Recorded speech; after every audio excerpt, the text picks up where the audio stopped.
Hello everyone, Curious Corduroy here, and the Final Fantasy VII 25th celebration anniversary live stream thing ended, and they did it. We got to get the biggest news out of the way first. Final Fantasy VII Remake Part 2 is real. It exists. They showed us a full-on trailer with gameplay and cutscenes and voiceovers and everything, and it has an official title. It's not called Remake Part 2. It is called Final Fantasy VII Rebirth, which, Remake was technically kind of a reference to Sephiroth trying to remake the events of the first game and reshape the timeline the way he saw fit. And perhaps Rebirth is also referencing Sephiroth. This is going to be his coming out party, so to speak. So he's not just going to be this entity that's floating between timelines anymore. I think at the end of this game, it's going to be when Cloud gives Sephiroth that black materia and he becomes a real boy again.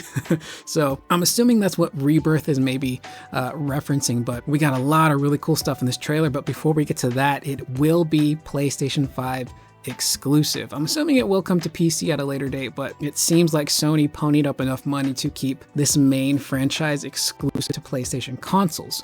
As for a release date, it's going to be releasing winter of next year. So that is anywhere between December of 2023 and March of 2024. So I would assume that probably March of 2024, maybe April, is when this game will come out, next gen only, PlayStation 5. And it looks like it's going to be on Unreal Engine 5 as well. The graphics looked really, really good. There was a noticeable difference in upgrade from Intergrade. Seeing the flashback in the trailer of Cloud and Sephiroth at Nibelheim, and they're scaling the mountain path, and you can see the mountains in the distance, and Cloud's interacting with the environment, and like the cloth physics on Sephiroth's coat looked amazing, and on the hair, and this trailer just raises so many more questions. We got voiceovers from Aerith and Cloud and Tifa and Zack, and we're gonna get a much more paranoid Cloud who doesn't know what is real and what is fake. He can't trust his own memory anymore, so he's starting to doubt other people. So this is going to be a really great game. They even said online, I believe it was Nomura, made a statement and said they're already working on part 3 as well. So that actually makes sense. If they're on Unreal Engine 5, it's going to be a trilogy of games. Most of this stuff is going to be figured out in Rebirth. So making the development time of whatever the third game is going to be called is going to be much shorter, because I think they're going to have so much more figured out in terms of gameplay and environments and traversal and all of that. So it's going to be really, really exciting. I think this is probably going to be the darkest part of the trilogy. They make references to, how often trilogies have their sequel. The one in the middle is often the hardest to make, but it's also kind of the down point of the story. And I think our characters, if you've played the original Final Fantasy VII, are gonna be in some crap in part 2. So I'm gonna go ahead and leave a link to the trailer so you guys can watch it in full. It looks great. I'm pleasantly shocked and surprised that we got some gameplay, even if it's something as simple as Cloud and Sephiroth walking around in Nibelheim. So the opening to that game is most likely gonna be that opening scenario. Are we gonna be able to control Sephiroth?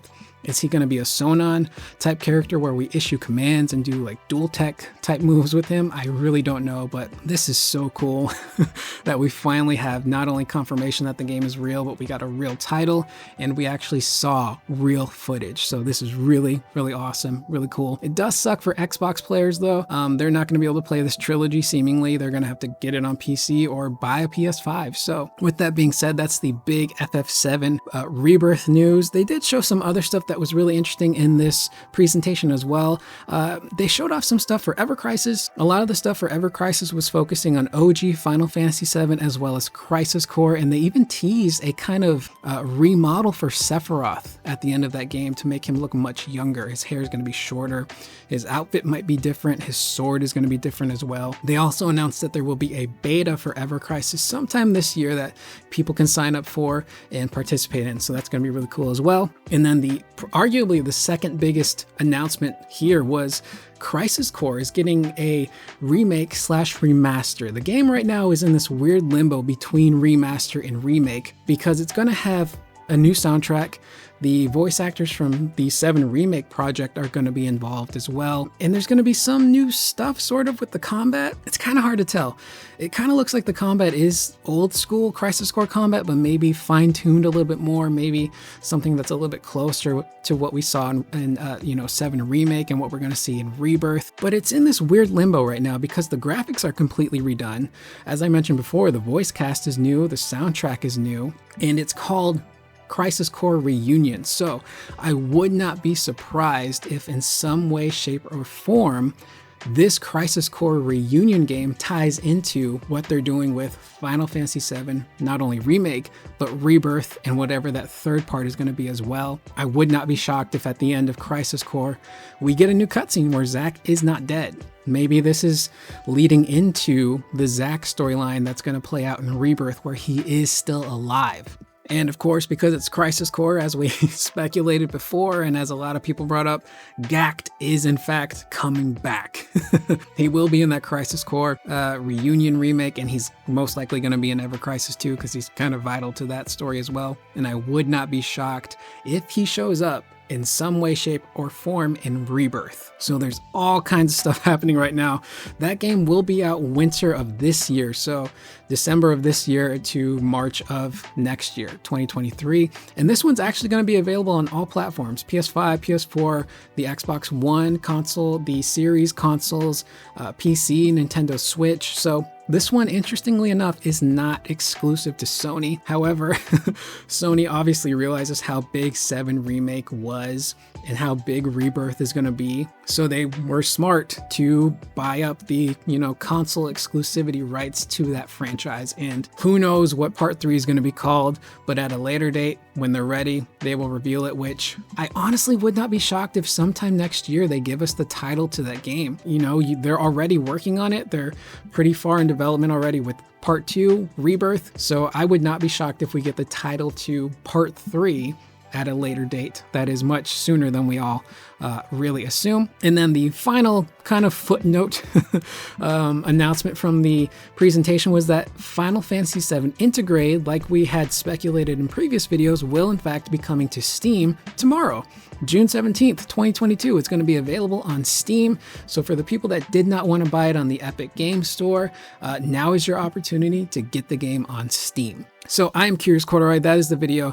If you guys made it this far and you watch my content, I really, really appreciate it. I know there's a lot of really great and talented Final Fantasy people on YouTube that really cover this stuff, on a daily basis, and they go through with a fine-tooth comb. I'm a big fan of those guys as well that I watch. Maximilian Dude in particular, I think, is one of the best Final Fantasy content creators out there because of his crazy crackpot theories and speculations that always usually end up coming true.